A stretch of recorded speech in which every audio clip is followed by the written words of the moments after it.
কবি সুভাষ মুখোপাধ্যায়ের কবিতা জননী জন্মভূমি। আমি ভীষণ ভালোবাসতাম আমার মাকে, কখনো মুখ ফুটে বলিনি।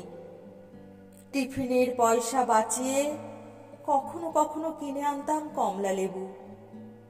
শুয়ে শুয়ে মার চোখ জলে ভরে উঠত। আমার ভালোবাসার কথা মাকে কখনো আমি মুখ ফুটে বলতে পারিনি।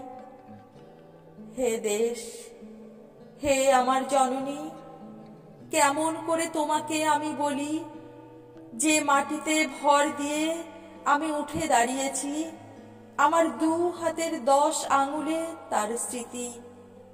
আমি যা কিছু স্পর্শ করি সেখানেই হে জননী তুমি। আমার হৃদয় বীণা তোমারই হাতে বাজে। হে জননী, আমরা ভয় পাইনি। যারা তোমার মাটিতে নিষ্ঠুর থাবা বাড়িয়েছে, আমরা তাদের ঘাড় ধরে সীমান্ত পার করে দেব। আমরা জীবনকে নিজের মতো করে সাজাচ্ছিলাম, আমরা সাজাতে থাকব। হে জননী, আমরা ভয় পাইনি। যজ্ঞে বিঘ্ন ঘটেছে বলে আমরা বিরক্ত।